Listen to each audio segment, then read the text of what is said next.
Jack. Hey.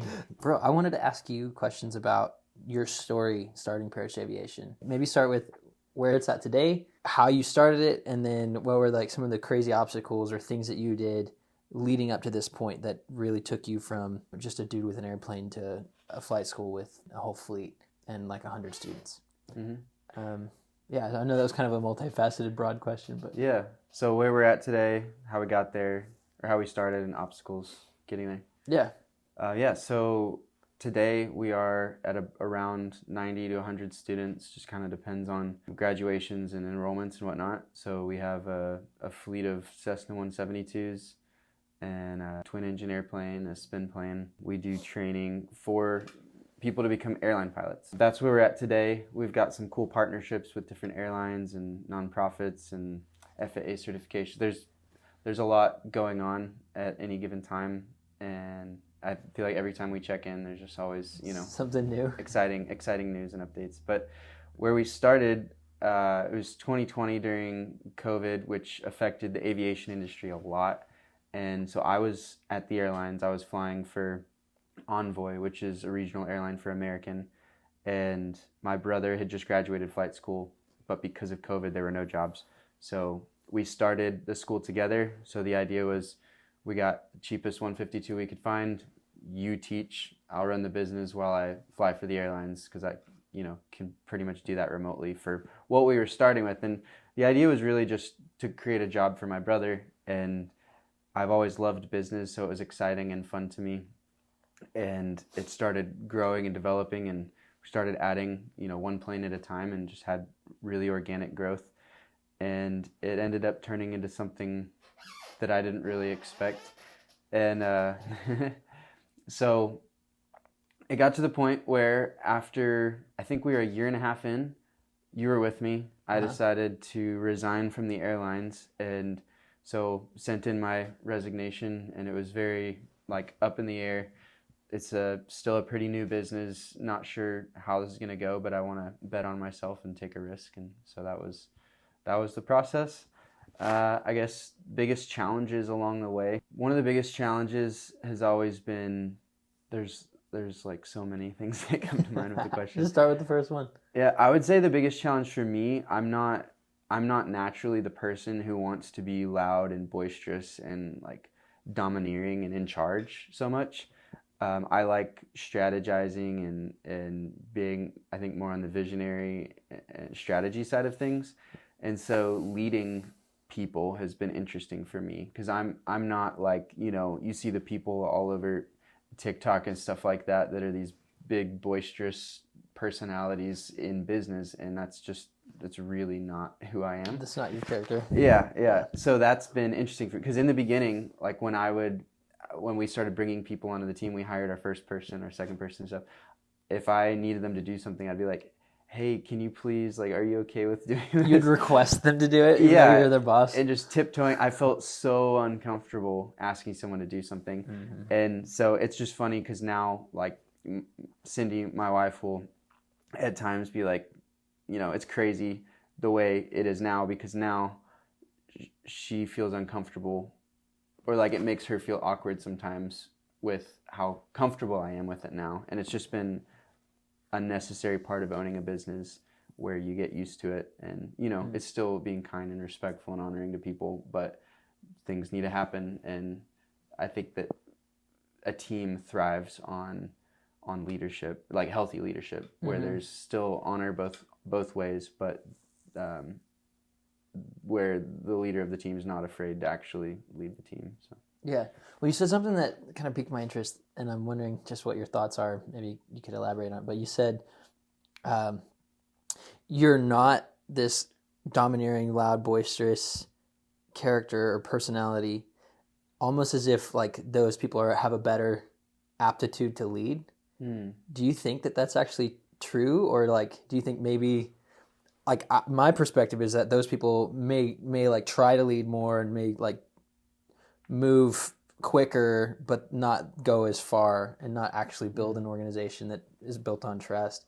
And I don't know, I'm wondering if you've noticed that or think that, or Yeah, well, I mean, you can have different kinds of relationships with your team, with people that work for you. You could be someone that people tiptoe around and they fear more, and that can be effective. But I think I think that it's possible to have a relationship with people on your team that is more honor based, where you're encouraging them and having them set goals, setting goals with them, and still there's like a level of accountability and expectations of like rising to the challenge. I think that the people who are loud and boisterous may tend to get put in leadership positions just because they are that way, just because of their personality. It doesn't necessarily mean that they're a good leader. It doesn't mean they're not, but I would say that everyone's going to have their challenges. Like that was my challenge. The person who's got a different personality that's more domineering, it's not innately a bad thing, but they're going to have challenges probably of making people feel cared for and considered, and people might be scared to give them feedback. So that's one thing that I think that is a strength for me. I care a lot about cultivating a culture of feedback on the team here. And so like Antonio is one of our team members here. He's my executive assistant, and he is constantly giving feedback, and it's something that I care a lot about. And so I love that he can give me feedback. And so that's maybe something that could be a weakness for somebody who's more dominating. Yeah. So, okay, so something that I've noticed watching you grow this business is like when you brought on your lead mechanic, he came out of the negotiation thrilled. Mm-hmm. I've noticed that there's this mutual excitement and reciprocity with the way that you bring on teammates. Nobody's just here because like they just needed some job. Mm-hmm. Like pretty much everybody that I've seen is like here because there's something that they're excited about to grow and learn and do and like develop on their own in conjunction with the mission of Parrish Aviation. Mm. And so I'm wondering if there's like any insights that you have on how you've cultivated that kind of environment in your culture, like this mutual reciprocity and like excitement. Yeah, I think that comes out of a feeling like I've had the short end of the stick in jobs before.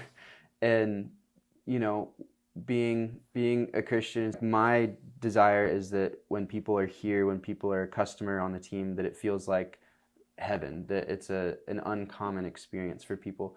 And I think that combined with having the short end of the stick at different jobs where I've, felt like I was just a person in the organization that no one really knew, or being passed up for something that I was the most qualified person for, things like that, just where I felt like there were things that weren't just, or where an organization didn't really care about its people, I guess. So I'm pretty conscious of that. I'm pretty aware of how the people on the team feel. It seemed like you maybe were thinking about a specific time whenever you were passed up and you were the most qualified person. Yeah. That seemed like a specific thing to say. Actually, so, okay, before I went to the airlines, I was a flight instructor, and I had gone to a school, and people would get promoted to be the multi-engine instructor at the school. So the person who was promoting people passed me up where I had hundreds of hours of multi-engine instruction already, and I was also the most senior person that was next in line for it. And one of his friends got hired, and he immediately promoted him to that. So it was just something where, like, from that point on, I felt pretty discouraged being on the team. Yeah, so it like made you realize that it wasn't a meritocracy. It was something where relationship connections mattered more than like actual skill level. And yeah, and there's space for like connections and warm introductions and things like that, but when you're trying to cultivate a team environment, a team attitude, then that's really destructive. So not perfect with it, but I definitely, want to make people feel heard. Did that make you feel like, the upward trajectory here in this job isn't actually what it seemed?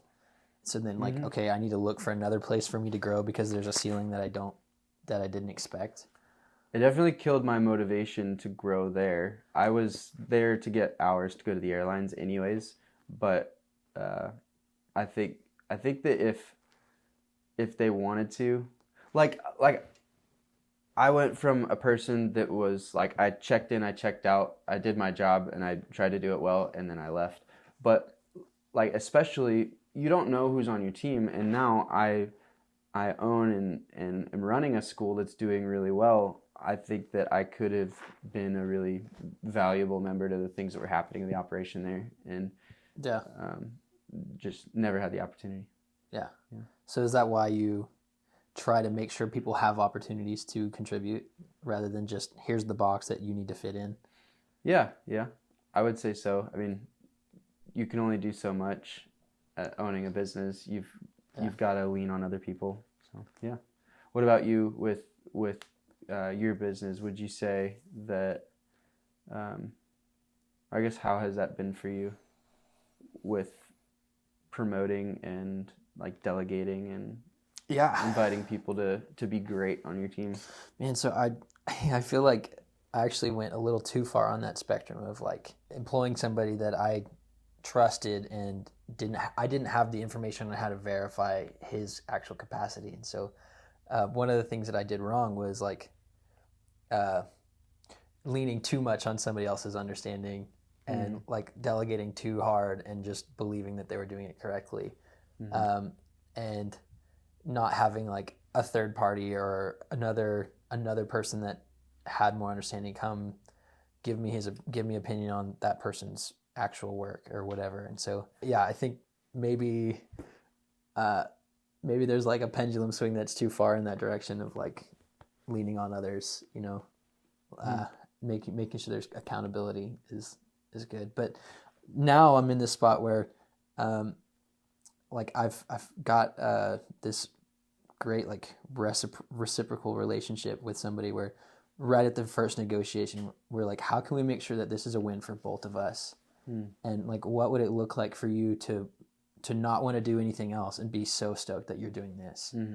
And that meant that compensation was right, and it was directly proportionate to the amount of work that he did, but it also had to be more than the place that was giving him security. So I can't offer him a salary, but I can't offer him work that pays him twice as much as the day rates that he would get somewhere else. So that's been great. And then just saying, hey, I actually don't know. I have an idea of a good practice, but if you think there's something better, please tell me and explain it. If I don't fully understand, I've said things like, explain it to me like I'm a kindergartner, and actually got out way more information and like genuine understanding to allow my own employees to like teach me things that I didn't know. And, whereas like, I feel like it's different with you because you were a flight instructor. You had gone all the way to the airline, so you really had a great understanding of the whole process, whereas I kind of just jumped in and was like, all right, I can sell something and then go find someone to fulfill it. Yeah, that is a funny distinction there. Like, I kind of came in starting the business as the industry expert, and you came in to start your business as the kind of the industry novice a little bit. The like most novice. You had a background in roofing and other things, but not specifically what you're doing with solar now. Right. Yeah. And so I just didn't want to wait for the learning curve of like figuring out or like actually knowing. And mainly I think because I never wanted to be the operator. I don't want to be the labor guy that's doing the actual work of pulling panels off a roof and resetting them or doing the maintenance. So that's really interesting to me because I think a lot of people with starting a business, there's a lot of waiting until this. Are you glad that you started the business being the industry, I'll use the term again, industry novice? Yeah, I would say so.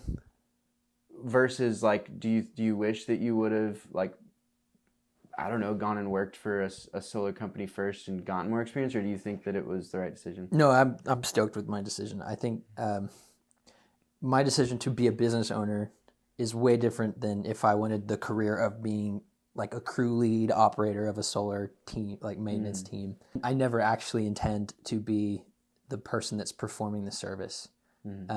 My whole job is to find the people that need it and to put together a solid crew that can do it. And so, yeah, there's been hiccups and bumps, but I think if I had I know I would hate the 9-to-5 career of like going and doing a job like that. Also, when I started, the industry was like dramatically decreasing in sales, so there wouldn't have been an opportunity for me as a novice to come in and like ask for training because they're laying off completely competent install guys because they just didn't have work for them. So if I had waited, I'd probably still be waiting, and this wouldn't be something that I'm doing. Whereas just going heads in, like all in, trusting a friend of mine who, like, he wasn't bad, but there's definitely areas that he could have improved, and I didn't know to call him on it. But I think that those mistakes along those ways, those hiccups, those bumps have been way worth the head start I've gotten, rather than just waiting till I knew everything. Yeah. Yeah. But I mean, in one way, like when you started this, you were doing the same thing because your brother was operating it. He was doing the teaching, but you had the understanding because you'd already gone through that whole process. Whereas, yeah. So I'd been a manager even at a flight school, so I had seen and experienced the operations side. Plus so I was involved with 3 schools before. One was I was a student at the largest school in the nation, and then I was an instructor at 2 that both had pretty large operations. So I got to see, which I'm really glad, because an instructor, while they may be an industry expert, they're not necessarily knowledgeable in operations, which this business is so dense with, like, I've looked back and feel like, man, I probably could have picked a simpler business. Like we've less got moving parts. Yeah, we've got the flight operation. It's basically a tiny airline. You know, you've got the flight operations, you've got, your instructors, your chief pilot, you've got all of your students, which, there's a lot of hand holding and flight training with your customers. And then you've got your whole maintenance operation with your director of maintenance and the people that he's managing there.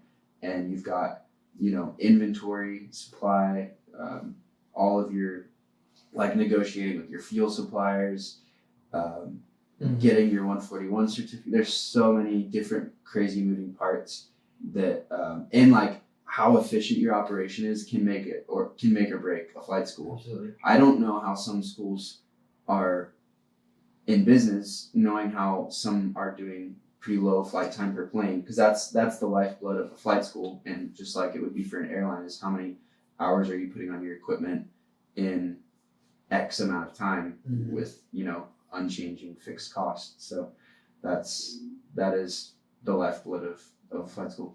Yeah. Man, okay, so one thing that's way different about our businesses is you had overhead the day you started, right? Like you had to come day one with an airplane, and I don't think did you have a location, like a lease in Arlington? Or? No, we started out of the FBO, which for anyone who doesn't know is just basically public access offices at an airport. Okay. That are like shared community space. Yeah. Gotcha. And then I'm assuming you had a hangar. No. You had runway, like so a ramp? We had our only real fixed cost was like the plane insurance and stuff like that, and then, different QuickBooks and some of the different things we were using in the beginning. We didn't really spend much on advertising. It was mainly just using social media organically. But yeah, our fixed costs, we kept them pretty low in the beginning, but then those grew quickly because moving to in-house maintenance is a massive cost. And, moving to the airport here and taking on office space and stuff like that. Yeah. So the different, I think that being one, like all of this fixed cost, whereas mine is like the costs are $1,000 in tools and a truck if I want to provide that for the guys. And each job is pays for itself, so there's no cash flow concerns. Like my business, half the job is paid up before it's done, which takes care of all of the costs. So everything that comes in the second check is profit. So I don't ever have any cash flow concerns whatsoever. Yeah. Whereas that's something that you have to manage pretty closely. At least in periods. Maybe there's some more wiggle room now, but I'm actually curious, like, how do you go about making sure you don't overcommit on expenses and things like that on a month to month, and make sure there's cash flow? Yeah. I mean, we've tried to always make changes relatively slowly. We just recently went from doing basically any kind of flight training you wanted to now we only do the career program. So making that change, we were cautious because now we're cutting out, a lot of business to focus on what we want to be our bread and butter and what we do really well. So we made the change for our April class, actually. So it hasn't even fully switched over, but our April class is full with career-only students, but there was a risk in that because single certificates and those kind of things was a lot more regular, smaller amounts, but a lot more regular cash flow. Mm-hmm. Whereas the career is less often, but in bigger chunks. So it's just, I would say, at all times in business, like you have seasons and ups and downs, and our role as business owners is risk mitigation at every turn. Mm-hmm. So a couple months ago, we took a risk on building up our inventory, but at the same time, that's mitigating risk for if things go wrong. So yeah, I don't really have any background in finance or anything like that, but I've just always tried to play a little bit on the conservative side with reinvesting into the business, but also I have a strong desire to reinvest into the business in ways that long-term fortifies the company. So a way that I like to think about it is like building a moat around the business. So anything I can do, whether it's getting more customers, whether it's putting an engine on the shelf for inventory, or there's a lot, anything like that, you're mitigating risk and building a moat and more protection around the company so that you're not as exposed to a bad month of cash flow. Yeah. I got a kind of a curveball question for you. What is the worst business decision you've made with Parrish Aviation? Dang, that's a good question. That's a really good question. What is the worst business decision that I've made? Something that you really wish you hadn't done, but you learned from. Oh man. Oh, okay. Here's a bad business decision. Well, I'm trying to think if I want to talk about that. Oh no. I don't want to talk bad about anybody. Sure. Since this would probably be seen by people that would know who I'm talking about, I don't want to. Yeah, of course. I don't want to slander anybody. I guess I'll say it in more generic terms. With doing training internally, I've made the mistake of not requiring commitment via contract for training. We got bit in the butt with that, and it cost us thousands of dollars with providing training and then people leaving. So you paid for their training and then they just disappeared and went somewhere else? Yeah. They used the training to get hired somewhere else. Gotcha. And so now we know that if we're going to provide training internally, we love to do it, and it's a great thing to do. It improves the quality of our instruction, and getting to do it in-house is phenomenal. But just requiring a time commitment to stay here, or else it would be paid back in a prorated manner. So very reasonable. It's what the airlines do. So if you get a bonus when you go to the airlines, if you don't stay for, it's usually like 12 months or something like that, then you pay back a prorated amount. Makes sense. So yeah, that's been one of the biggest learning curves for me is contract stuff. So we've, now we've got a lawyer who's reviewed all of our contracts and things like that. But I would say for any business, like one of the biggest risks is like, it's stuff that you don't know until you experience it. But if you are willing to learn from it each time and only have to learn from it once, then I think that's you can make progress. The best approach. Yeah, because there's only so much that you can do, especially like we're really young, and the more lessons that we can actually apply immediately into contract or into policy is going to save us from having to learn the lessons over and over again. Yeah, that's good. What is something like that you've had to learn the hard way? Sharing equity with somebody that I think didn't understand the same level of, or the same depth or clarity of what our commitments were and what words in negotiation actually mean. I think starting the solar maintenance guys, before that it was a different business, and I had shared equity, and the partner that I left, in our negotiations we said things, and it turned out he didn't understand the definitions of the words we were using, and so he saw this frustration, and I didn't understand because he'd agreed to things happily, and then didn't understand that meant he had commitments he wasn't stoked about. And it's like where we have a business, right? I'm so thrilled with the way that we structured it because we got so clear and we took days to like go through our operating agreement and our expectations of each other and to prioritize our relationship and our friendship first. Whereas I got hasty on this other one and didn't actually make sure that he understood what we were talking about when we were having the conversations. And so I probably could have saved a couple of months of headaches if I had just taken 4 hours to sit with him and work through things. And so that was probably the biggest like learning curve for me, was like, okay, not everybody understands business talk, and maybe I don't either, but I can't assume that somebody knows something. Like, it's okay to let them know you can ask me a question, and things like that. Yeah. I've definitely been experienced that even recently. Like, you have to be so much more clear than you think you do. So we've both had successful and unsuccessful business partnerships. What do you think makes a business partnership successful? Yeah, I think almost all of it has to happen right at the beginning of the negotiation. Like, when we enter into this business together, what are the expectations? What am I willing to do? What am I not willing to do? What are the extremes? What are your expectations of me? What are my responsibilities? Who's going to be compensated what? Is that actually fair? Is one person, if one person is getting way more than the other person and the effort and the value provided is the same, then there's going to be resentment, so that can't work. And so like both of the business relationships that I've been in, one of them was with you. The negotiations were a little weird and wonky, and like, yeah, we'd split equity, but those two different people, I don't think they really understood.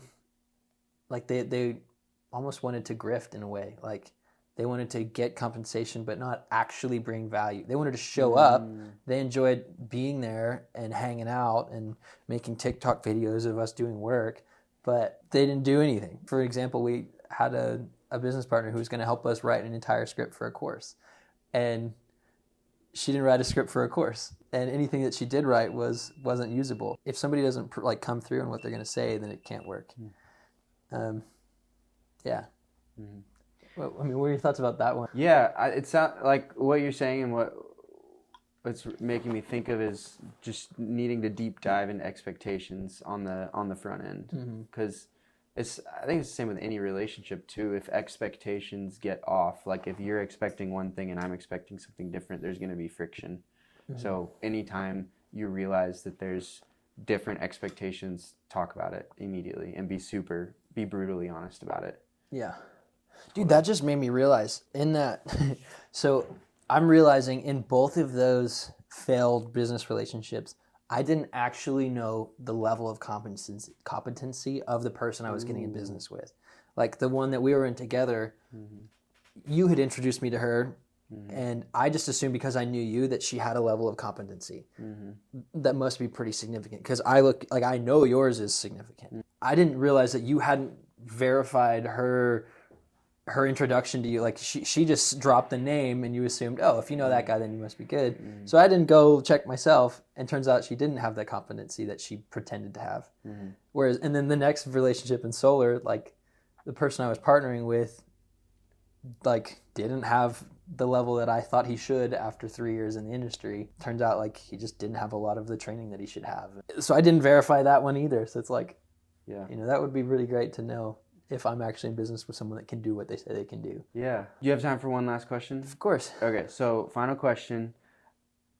We're talking about some things that are like pretty intense, can be pretty stressful, especially having to have brutally honest conversations with people that you might not even know that well, whether it's a business partner, someone on staff, or a vendor, whatever.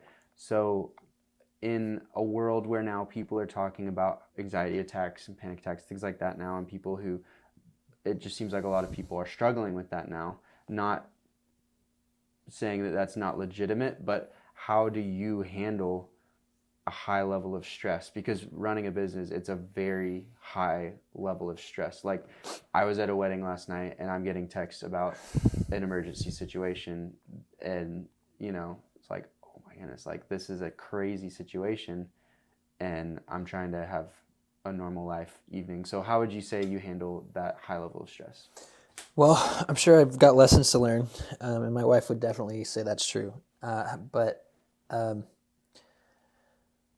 I think the biggest thing is try to be ahead of everything, predict, like think as many steps forward as you can and be ready for the things that are going to come so that way they're not blindsiding you, so that those emergency situations only happen when you couldn't have prevented it. Another thing is when you have teammates that are like actually really good at what they do and they're creative problem solvers and they have permission to make those problem solving decisions on their own without needing to call you and make sure it's all right, and then you don't get those calls. Maybe you get a conversation after, so there's less stress in that way. But I think a lot of it's comes from uh, this verse in the Bible from Philippians chapter 4, and it says, "Be anxious for nothing." It just says, "Be anxious for nothing." Don't, like, okay. And then it says, "But in everything, by prayer and supplication, give thanks to God." So, okay, so prayer means I'm going to talk to God. Supplication means I'm going to tell him what I need, what my heart is desiring or wants or needs or whatever. And then with thanksgiving, like thanking him for everything he's already given me, all the very fact that I'm breathing, all the things that I should be thankful for, and thanking him because I know he's a good father and he's not going to withhold good things from me. So thanking him for what I'm supplicating for and praying about before I even receive it in faith. So those things I think are the Bible's remedy to anxiety. And just like in Proverbs says, as a man thinks, so he is. So if I believe that my God, one of his names is Prince of Peace, well, if he's my God, then he's going to give me peace too. His Philippians 4 says he'll give you peace that surpasses understanding. And I think, so I am.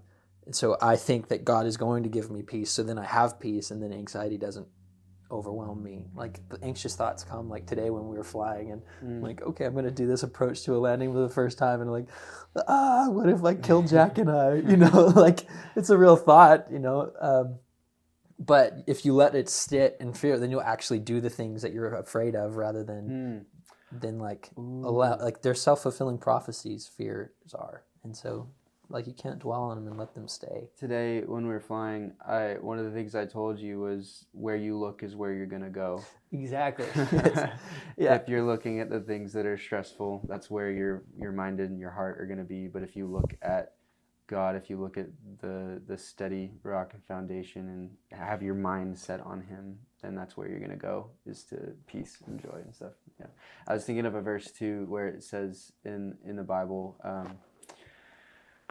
each day has enough cares of its own. Yeah, each day has enough cares or worry for its own. And I feel like for myself, that's been a huge thing for me, where going through the up and down enough times now where, there's the crazy stressful situations and it feels like the end of the world that day.